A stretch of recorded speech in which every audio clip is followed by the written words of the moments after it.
Oh, I hear that music. It must be Wednesday night. Good evening to you. I'm Chief Meteorologist Don Schweneker, and it is time for the Weather Show. We welcome all the weather folks who want to watch, whether you're really into weather or whether you're just kind of dipping your toe into the weather pool. We're going to give you a little bit of everything tonight in the Weather Show. And we thank you for tuning in on this Wednesday night. We're here every Wednesday night at 7 o'clock. Let's talk about our three big things we're covering tonight. Is it finally fall? Ooh, we're going to talk about that in just a bit. Not quite. I'll show you why, but we're getting very, very close to it. The Atari forecast. We do old school weather every week, and so I was talking with my floor person today who's low 20-something, and I said, we're going to talk Atari, and he looked at me and said, well, what's an Atari? Oh, it's hard to get old.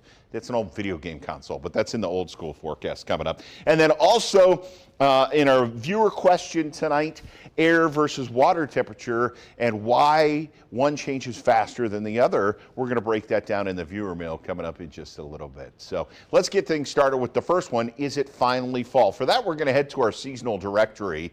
Where are we? Well, here's winter. Here's fall. I kind of did this like a mall map there.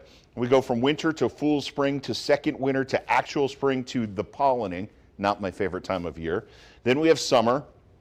Then we have center of the sun when it gets really hot around here. Then we have false fall 1. We already had that. We have second summer. We have false fall 2. That's where we are right now. Where you think it's fall, it's not yet, because we still have to go through one last hot stretch to get to actual fall. That's the way it tends to work around North Carolina, especially if you're new. You get these little tastes, and then it goes back to being hot. Officially, if we look at the countdown from today, fall officially begins in 17 days. That's on the calendar. In the weather department, we go by the first of the month. So fall actually starts September 1st. So we've been in fall for a couple of days. But the official autumnal equinox, which we covered last week on the Weather Show, you can go back and watch that if you want to. The autumnal equinox, 17 days away. And actually, meteorologist Robert Johnson's coming up a little bit later. He's going to talk with the specialist at AccuWeather about fall colors and everything fall. So you want to stay tuned for the fall foliage report a little bit later. We always start with a forecast. So if you just tune into the show and you just want to see what the forecast is, we do that first, but we invite you to stick around for so much more. But our first alert, Doppler net tonight, our network of live radar scanning the skies, it's not seeing any rainfall out there. There were a couple spots of sprinkles, but it's still pretty dry in the lower part of the atmosphere. So even though we've had a lot of clouds around today, we really haven't had much in the way of showers. If we look at the loop of this on our color vision deficiency radar, what is that? That's for folks who are colorblind. If you have problems seeing red or green, this is always on at abc11.com. And it does show a sprinkler or two earlier out in Chatham County and a couple of sprinkles down in Bladen and Robeson counties. But that's all. That's all the rain we've seen. That's all we're going to see through the overnight hours. As of 7:03, we're taking a live look on our Pendo Skycam, 301 Hillsborough Street, and we're looking into downtown Raleigh. It's 74 right now, mostly cloudy. You can see the flag standing out there, and that flag is actually, when that's out, we've got those winds up around 15 miles an hour. So that's what we're seeing in the downtown Raleigh area right now. If we look at the latest satellite radar composite, a couple of sprinkles and light showers working off the coast down to the south of us, parts of South Carolina. And there's a pretty big system out here in Texas, in the Arklatex region, that is kicking clouds our way. Notice all the rain, though, is staying back to the west toward Memphis, Tennessee, and into Arkansas tonight.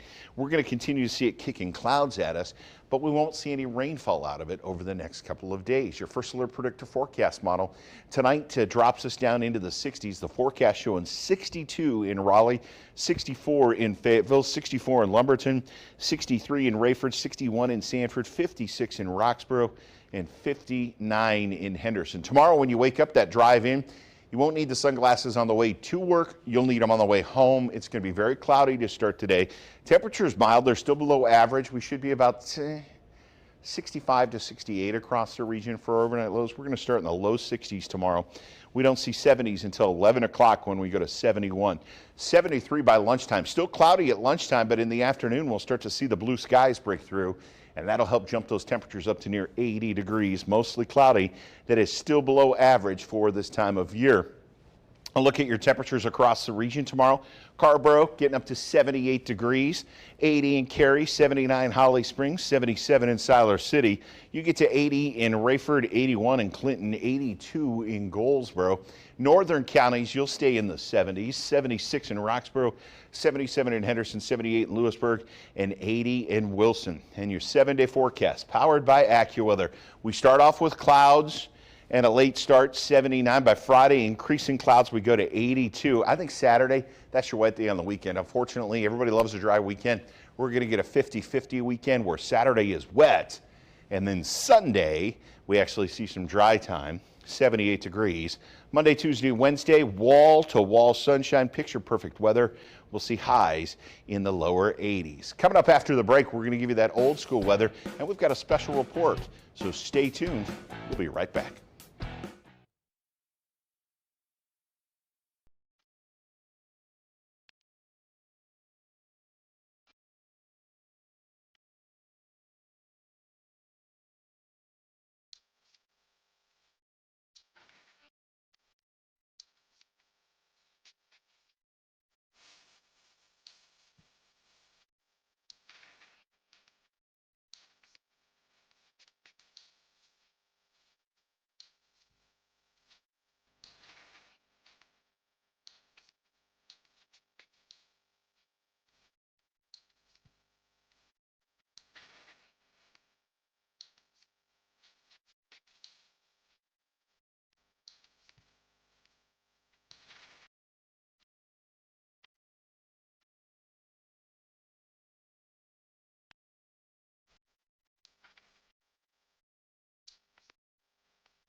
And welcome back to the Wednesday Weather Show. You know, the unofficial end of summer is now in the books.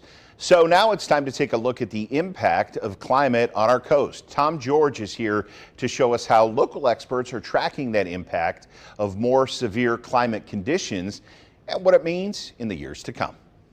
We've already seen some severe storms so far this summer. Then just a couple of weeks ago, yet another home collapsing in the Outer Banks. And professionals that study climate say that these kinds of conditions are something that we need to be prepared for. It's the sights and sounds of a Carolina summer, a trip to the beach, something everyone can enjoy. As a community, we get a lot out of spending time at the beach, and we need to preserve that. But back in June, caution tape right next to where people were enjoying the water after a home fell in. Then, just weeks ago, another collapse in the Outer Banks, number 7 in just the past 4 years. Some of that can be chalked up to being a barrier island, but Tony Rodriguez from UNC says our warming climate, melting glaciers meaning sea level rise, and warmer waters making for stronger storms are accelerating it, and we're reaching a tipping point. It's not sustainable. So we're trying to hold the line the best we can, and that's kind of a short-term solution. You know, at some point, these houses that are on the front lines they're gonna have to be moved. There's no other way around. But is that 5 years from now? Is that 10 years from now? And for that, North Carolina can learn lessons from thousands of miles away in the islands of Hawaii. Surrounded by massive waves that draw surfers from around the world, Carol Cox has been tracking erosion over the past 8 years, where seawalls aren't doing enough for homes that are built too close to the water. To be there and physically see it and see that the massive change overnight in a matter of hours. The waves come in and can pluck a house off. He agrees in Hawaii, just like back here in North Carolina, any future infrastructure will have to adjust if we want to keep our beaches safe. If you want to install a pier, for example, or you want to do anything, touch the water and work within the water, then you are to be held to strict condition and show that you have the expertise or hire the expertise to do that. Tom George, ABC 11 Eyewitness News. Oh, it's such a shame. Some of those beautiful houses that used to be so far away from the water now becoming part of the sea. Same thing happened with Cape Hatteras' lighthouse, if you remember. It used to be kind of close to the water, and then the beaches came into it, and they eventually had to move Cape Hatteras' lighthouse way back from the edge because of that beach erosion. Hey, take a look at this video that room today. This is ruins of a Greek village that were underwater for decades, and now they're starting to reappear after record temperatures caused a major reservoir in that area to dry up. Drought conditions in recent months have caused the reservoir's water levels to drop dramatically, and it's revealing what remained of several homes and a school. Pretty cool. Greece experienced its hottest June and July on record this year. Sadly, they've had those terrible temperatures, but some amazing architecture being revealed as that reservoir continues to go down in that Greek village. Those buildings probably been around for a while. And speaking of being around, let's talk a little old school weather. That's where we take a look at your weather forecast the way they used to all the way back in the 90s, when you'd flip on a weathercast and they talk about high pressure and low pressure, things like that. That's what we do when we do the old school forecast. Now, first, I did an Atari forecast. And one of my floor people who's in his low 20s didn't know what an Atari was. It's like the original, well, Pong was like the original gaming station, and then Atari came out with a couple of games. And so that's what this is, and there's the old joystick with the fire button. And so I thought we'd do an Atari forecast for tomorrow. 10 a.m., 66 degrees. 2 o'clock tomorrow, we'll see temperatures in the mid-70s, and by 6 o'clock tomorrow night, we're up to 79 degrees. So a pretty nice day shaping up across the region tomorrow, starting with clouds and ending with some breaks of sunshine. But why? Well, let's break it down for you and take a look at the surface map. Show you what's going on across the country. You can see all the different fronts and everything we're dealing with. We'll zoom down into this area first. The computer's trying to actually redraw it. We're getting data in. This is the first time this has happened when we're on TV. So there's a stationary front off to the south. This is the computer trying to adjust it. So that's why there are two, but it tells the same story. A stationary front is an area where two air masses are stuck and neither one is moving. The warm air is pushing up from the south, the cold air is pushing down from the north. Neither one is that strong, so it's stationary. It's not really moving anywhere. The problem with the stationary front is you get moisture that runs along it, and you'll see these showers down to the south, and that's exactly what's been happening. Now, as that stationary front just kind of slowly drifts off to the south and east, it will take the clouds that have been over us and it will bring the sunshine back. And that's why we're looking for a better day tomorrow. But that stationary front extends all the way back into Texas. They actually have a bit of a trough, which is an upper level disturbance out to the east of Houston as well.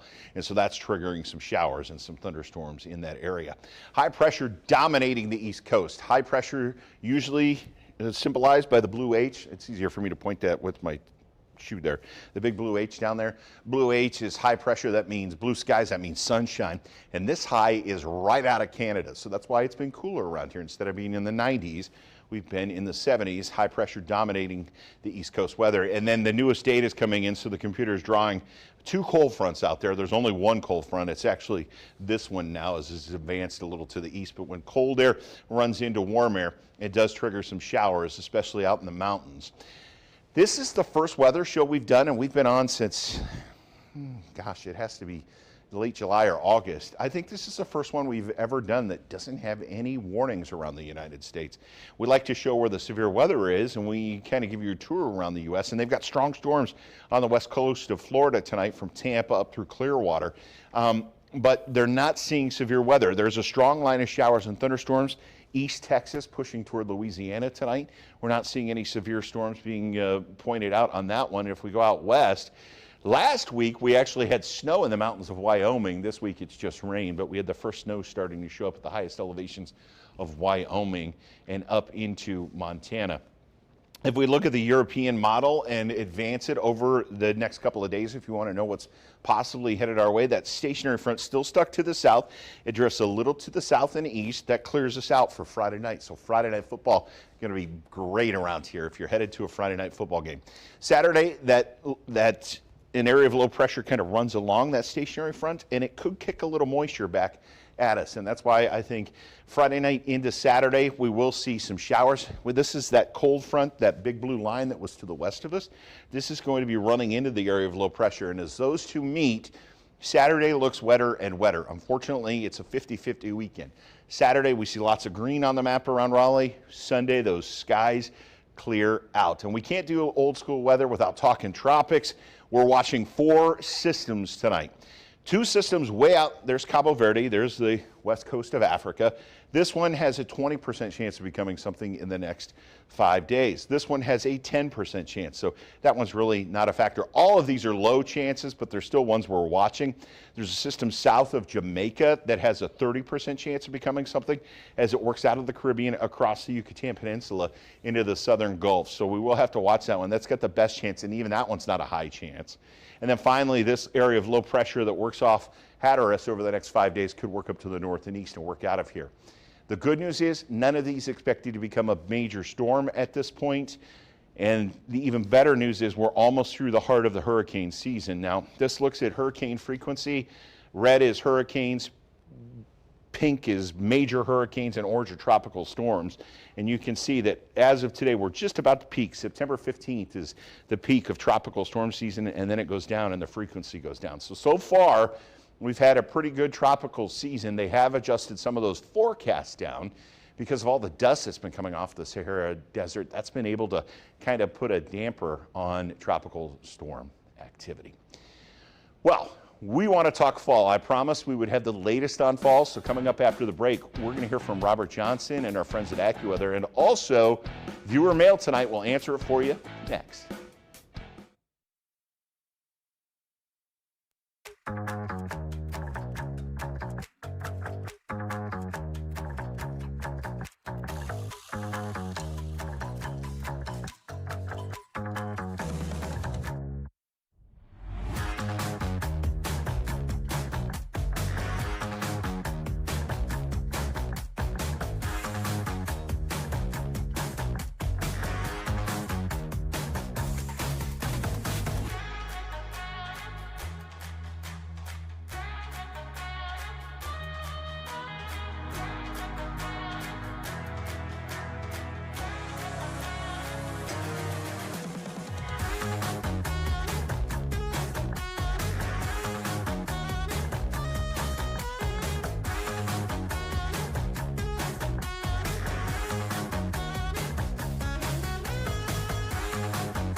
Welcome back to the Wednesday Weather Show. We're taking a live look at a camera up near Boone, and you can see a beautiful day of the mountains. Clouds are out there, even the top of this mountain being obscured by the cloud cover it's working through.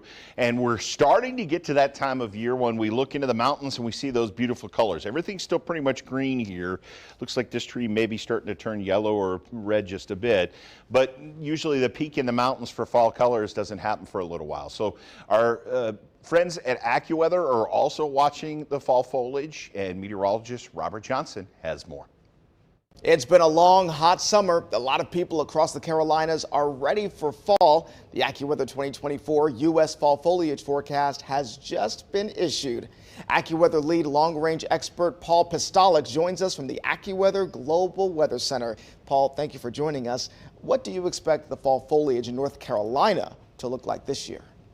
Well, there's a lot of things that we're still working out, but I'm telling you right now, I think it's going to be pretty good in most areas. It's the mountains that we're a little bit concerned about. Take a look at the map here. You can see it's kind of a mixed mosh here in the east. And what we're looking at and concerned about in the central southern Appalachians is the flash drought that occurred back in June. Did it have a big enough effect to stress out the trees? If that's the case, we may lose our leaves a little bit earlier than normal, and the season may be short-lived, especially if we get some wind events from any tropical systems or cold fronts that come through. Farther north, the drought is still going on in the northern central Appalachians, northern West Virginia, northern Virginia, southwest Pennsylvania. They may have a bigger problem there, but Elsewhere, I think it's in the more typical range because we have had some moisture here in the summer in the growing season, and we're going into the fall. It'll determine on basically how much rain we get. More rain means duller conditions on the colors, more browns and yellows. So that's what we're going to be looking at here as we go down the road. And Paul, when do you expect fall foliage to peak here in the Carolinas or in the Midwest and Northeast if people are planning a road trip? Well, I think, if you're planning a road trip, I think that basically you stay kind of in the Piedmont areas because that is going to be your best bet as far as staying out of where the worst of the drought was. And I think that those areas should have some good color. You'll see some yellows and oranges there heading up the I-81 corridor into Virginia and even up further from north than that. As far as the Smokies go, I think it's going to be, again, hit and miss. We're going to have to see how the flash drought did, have an impact on the stress of the trees, and that's a very big concern right now. Maybe some early leaf foliage and shortening the season for that region. Farther east, though, I mean, some of the trees down to the south and east, I think it'll be pretty nice. I think the only thing is I think the rain is still going to be a problem. Any tropical systems, too, can knock out these leaves like that mid-fall. And you talked about a flash drought. Let's go back to that, dig into it a little bit more because we dealt with that here in June and in July. So as far as we know, how did that impact fall foliage in the Carolinas and across the mid-Atlantic? Yeah, if you look at the map, you could still see some yellow showing up. There's some dry conditions going on, but this whole area was filled in significantly back in June, but then the rains came as we got into July and August, and so that did help out some of the areas. But you could see where the concentration still in West Virginia and also down across Georgia. But here in the Carolinas, we're looking much better, and that's good news there. But again, too much rain going into the early fall, that could be a problem for fall foliage. But for drought purposes, I think we're much improved and will continue to improve as we go through the early fall season. And something that people really want to improve on here in North Carolina are those temperatures. We've been a little bit below average the past couple of days.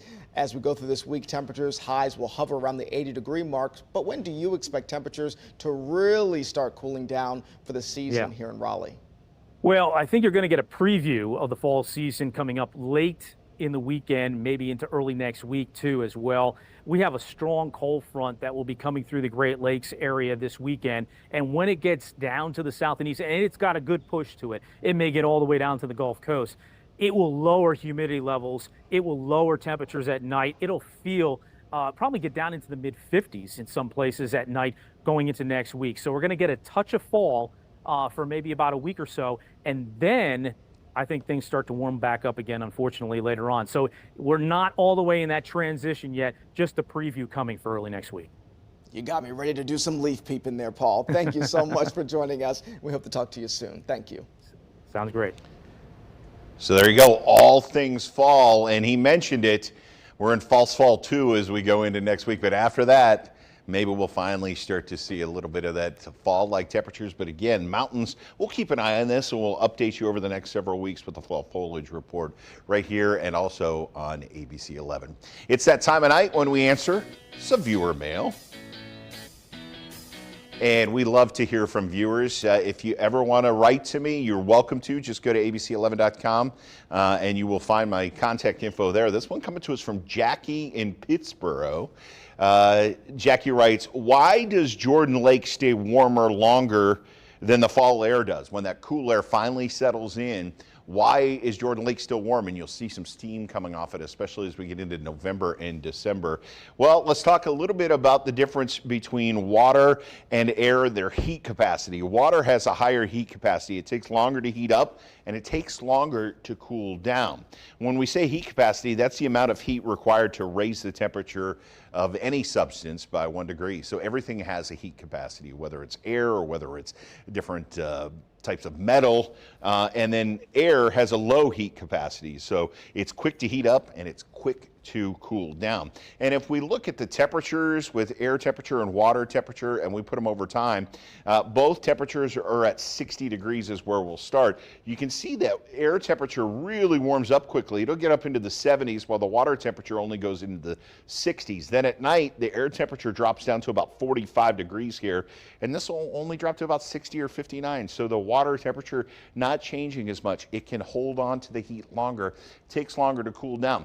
Consequently, it also takes longer to warm up, and that's why we start getting those hot days in April, and we get the hot days in May.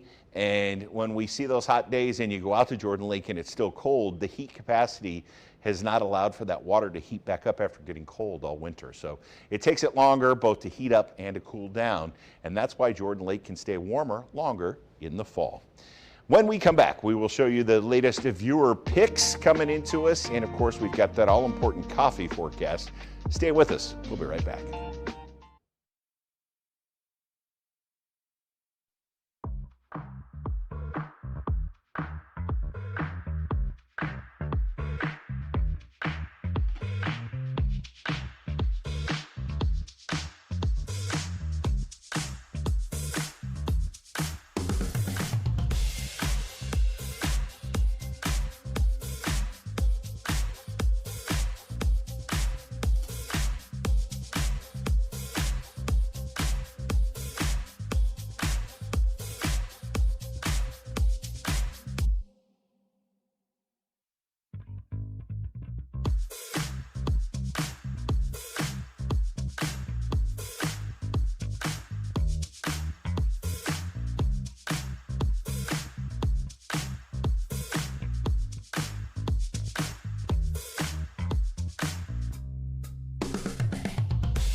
And welcome back. It's that time of night when we check out your viewer picks.